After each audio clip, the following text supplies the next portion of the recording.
The theory that McLaren favour Lando Norris over Oscar Piastri has made it all the way to the Australian Senate. Speaking at a Transport Committee hearing, Senator Matt Canavan asked his fellow senators whether Lando Norris was actually being preferred over Oscar Piastri by McLaren, and was this costing Piastri a chance at the World Drivers' Championship. Speaking to his fellow senators, he said, "Look, it's been a frustrating night for some Australians. I don't know who to ask this to, but you deal with transport, cars. So do you think McLaren's biased against Oscar Piastri and costing him the World Championship?"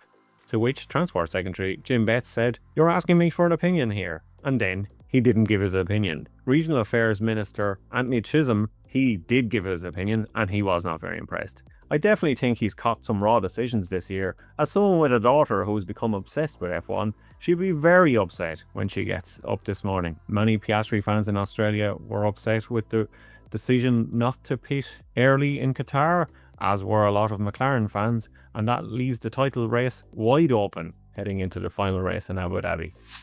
Meanwhile, the fallout over Kimi Antonelli's unfortunate error on the last lap, which allowed Lando Norris through, has reached new heights. Red Bull Supremo Helmut Marko, he weighed in with a conspiracy theory saying he let him pass. It was so obvious, which then caused Mercedes chief Toto Wolff to hit out at Marko, saying, "Bless him, Helmut, this is total and utter nonsense that blows my mind. We're fighting for P2 in the championship, which is important for us, and Kimi is fighting for a potential P3. And I mean, how brainless can you be to even say something like this?" It annoys me because I'm annoyed with the race itself, I'm annoyed with the mistake at the end, I'm annoyed with other mistakes, and then hearing such nonsense blows my mind.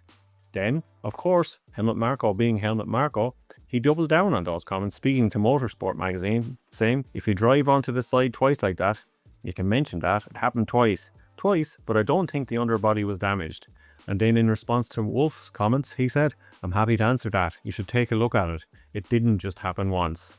Unfortunately, Kimi Antonelli has been receiving vile messages on his social media accounts. He decided to change his Instagram profile photo, and there's even been a statement released from Red Bull to stop people sending Antonelli even more abuse and more messages, because we know conspiracy theories like this can get out of hand, and hopefully there'll be no more after Red Bull's statement asking for calm and asking for quiet and saying there is no conspiracy here, everything is above board. Do you think this is the worst conspiracy yet this season? Let us know in the comments.